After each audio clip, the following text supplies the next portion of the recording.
అనన్యాశ్చింతయంతో మాం ఏ జనా పర్యుపాసతే తేషాం నిత్యాభియుక్తానాం యోగక్షేమం వహామ్యహం. ఎందుకు చెప్పాడు ఆయన? అబద్ధం ఆడతాడా పరమాత్మ? 8వ అధ్యాయంలో స్పష్టంగా, 9వ అధ్యాయంలో ఇతర చింత లేకుండా. కొంతమంది పొరపాటార్థాలు చెబుతారు దీనికి. కృష్ణుడు తప్ప ఇతరుడవన్నీ తప్పుడు మాట అది. కృష్ణుడు అలా చెప్పడు ఎప్పుడు.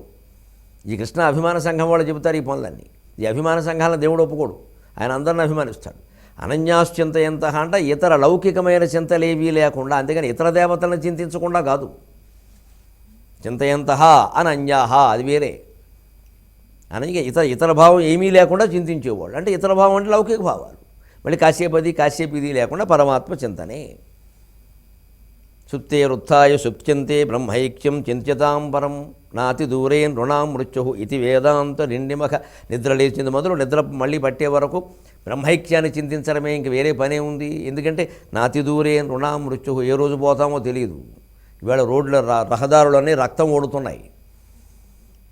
గంట సరిగ్గా అనకూడదు, కానీ మన ప్రవచనం అరగంట ముగిసేసరికి రాష్ట్రంలో 2, కేంద్రంలో 4 వెళ్ళారు. దేశంలో అన్ని ప్రమాదాలండి. రాష్ట్రంలో 2 అరగంటకి 2, కేంద్రంలో అరగంటకి 4. అది పోతున్న వాళ్ళ గాయపడేవాళ్ళు కాదు, ప్రాణాలు పోతున్నవి. అలా మనం ఏమైనా శాశ్వతమా?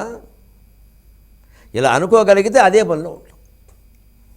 అది అలాగే ఏకోన్ముఖం ఎప్పుడైతే చేశామో ఆ ఒక్కదాన్ని ఇంకా ఆ చింతన కూడా, అంటే ఆ నామస్మరణ కూడా ఆపేయడం కష్టమేం కాదు, ఆపేయాలి. ఎందుకంటే చివరికి ధ్వని మీద పెట్టాలి. ఆ చివరికి నామం, రూపం, శబ్దం, ధ్వని అన్నీ అయిపోవాలి. అందుకే మీకు ఆ చివరికి అంతిమంగా ఆవిడలో కలిసిపోయే విధంగా ఉండాలి. సర్వనాదాత్మకే, సర్వశబ్దాత్మకే, సర్వవర్ణాత్మకే, సర్వరూపాత్మకే, సర్వపీఠాత్మకే, సర్వశక్త్యాత్మకే, సర్వముద్రాత్మకే, ఇలా మొత్తం అయిపోయి అలా చివరికి వెళ్ళిపోవాలంతే. ఇంకా అన్ని ముద్రలు ఆవిడవే, అన్ని శక్తులు ఆవిడవే, అన్ని పీఠాలు ఆవిడవే, అన్ని తత్వాలు ఆవిడవే, అన్ని విశ్వములు ఆయనవే, అన్ని జ్ఞానములు ఆవిడవే. చివరికి శబ్దాత్మకే, సర్వనాదాత్మకే. ముందు శబ్దం మీద దృష్టి పెట్టు, సర్వశబ్దానికి నాదం ఉంటుంది, దాని మీద దృష్టి పెట్టు. ఆ నాదాత్మకతలోకి వెళ్ళాక ఇంకా నారదులైపోతాం మనం. నారద మధ్యలో రా చేరిందంతే. మనలో ఉండే రజోగుణం ఉంది, అది మధ్యలో చేర్చాం, నారద అయ్యాం, అయిపోయింది. ఇంకా రజోగుణం వెళ్ళి నారదుల్లో కలిసి సత్వగుణం గుణాతీతం అయిపోతుంది. నారద నాదానికే కదా నారదుడు ప్రధానుడు. అందుకని ఆ రకంగా పరమేశ్వర చింతన ద్వారా, నామస్మరణ ద్వారా మనం కలవు స్మరణాన్ని ముక్తికి అన్నారు. పైగా శాస్త్రం చెప్పిన మాటే. కలవు నాస్త్యేవ హరేర్నామైవ కేవలం. యావ అని 3 సార్లు ఎందుకు చెప్పారు? ఈ యావంతా వదులుకోమని. ఇదేమో యాగుణింతంలో యావ, అదేమో ఏవ, ఏనుగులో ఏ. అది సంస్కృతం ఏవ, ఇది తెలుగు యావ. ఈ యావ వదులుకుంటే ఆ యావ అర్థం.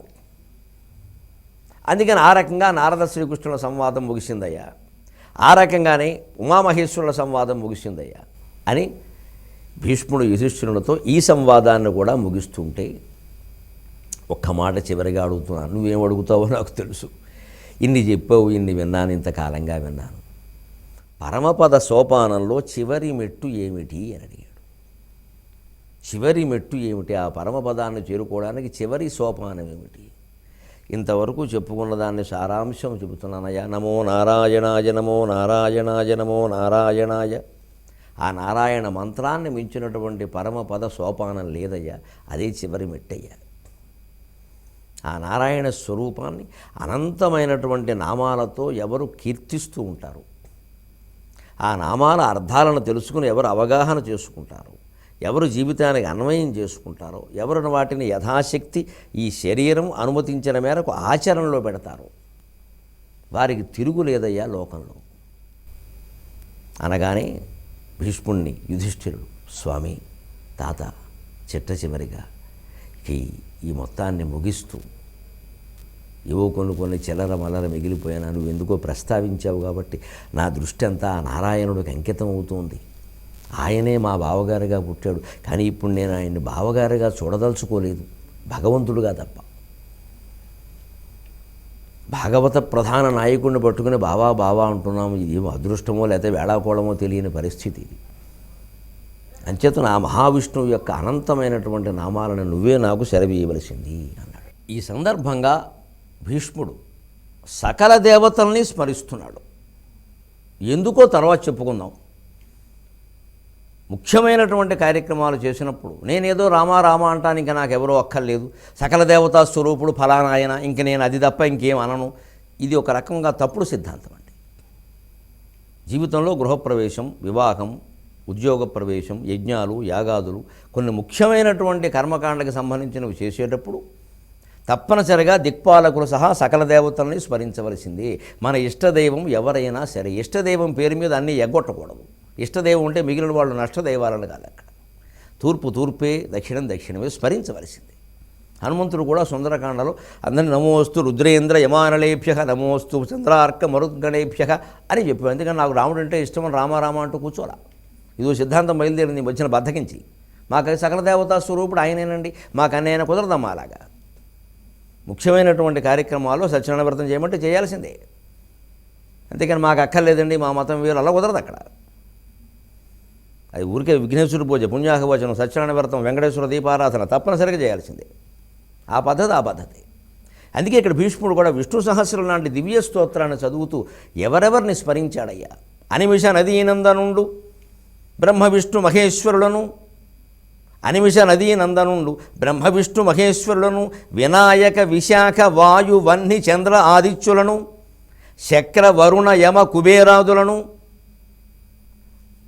గంగాది నదులను, సలిల సమస్త తీర్థంబులను, సముద్రంబును, గంగాది నదీనదంబులను, సమస్త తీర్థంబులను, సముద్రంబును, గంగాది నదీనదంబులను, మరుదశ్వి రుద్రాది దేవతలను, పితృదేవతలను, వాలకిల్యాది సిద్ధులను, వేదవ్యాస వాల్మీకి నారద అగస్త్య కశ్యప అత్రి కణ్వాది మహామురులను, రంభాద్యప్సర స్త్రీలను, ధర్మ తపస్సత్యంబులను, అహోరాత్రంబులను, తారకాగ్రహంబులను, అశ్విన్యాది తారకంబులను, మాసర్తు వత్సరంబులను, వైనతేయ కాద్రవేయాదులను, కాశీక్షేత్ర కురుక్షేత్రాది పుణ్యక్షేత్రంబులను, నైమిషారణ్య దండకారణ్యాది పుణ్యారణ్యంబులను, మేరు హిమవత్ కైలాసాది ప్రభూత శైలంబులను, దిగ్నభో భాగంబులను, పుణ్యభూరుహంబులను, భూసురులను, చక్రవర్తులను, రాజులను పరమభక్తిని దలంచి కీర్తించి నమస్కరించి ఈ సమూహం వంతయు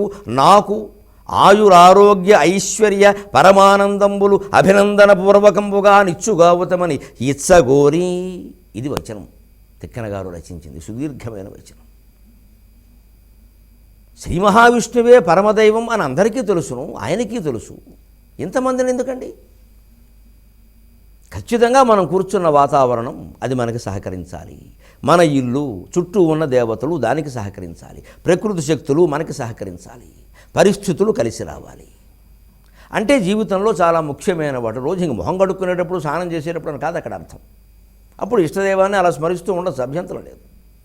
కానీ మొన్న ముఖ్యమైనటువంటి కార్యక్రమాలు, వివాహాదులు, ఉపనయనాదులు, అలాగే కొన్ని సందర్భాల్లో అశుభ కర్మలు కూడా పురోహితుడు చెప్పిన ప్రకారం ఏం చేయాలో అవన్నీ చేయాలి. మేమన్నీ ఒక ఏదో నమ్ముకున్నామండి, ఆ విగ్రహం ఒకటి అక్కడ పెట్టేస్తామండి, కుదరదు. అది వైదిక ప్రక్రియ ఒప్పుకోదు. అలాగా మన బద్ధకాలు అక్కడ పనిచేయవు. అందుకని ఖచ్చితంగా భీష్ముడు అంతటి వాడు ఎంతమందిని స్మరించాడు. రంభాద్యప్సర స్త్రీలను, అది ఆశ్చర్యం కలిగించే విషయం. ఎందుకంటే వారికి కొన్ని శక్తులను, వారు మహా తపస్సులండి. రంభ అంటే ఏదో అనుకోకుండా అలాగా వారు శపించారు. రంభ వరం ఇచ్చింది, కొంతమందికి రంభ శపించింది కూడా. శాపానుగ్రహ సామర్థ్యం కలిగినటువంటి స్త్రీ ఆవిడ వృత్తి ధర్మాన్ని ఆవిడ చేసింది. మనం చెప్పుకునేటువంటి వ్యవహారాలు కావు అవి. అలాగే వాళ్ళందరినీ స్మరించాడు. ఇది మనం నిత్య జీవితంలో నేర్చుకుందాం. దీనిలో ఉండేటువంటి విశేషాలతో సహా రేపటి భాగంలో మనం పరమ పవిత్రంగా విష్ణు సహస్రం మొత్తాన్ని ఒక్కసారి మనం పారాయణ చేసుకుని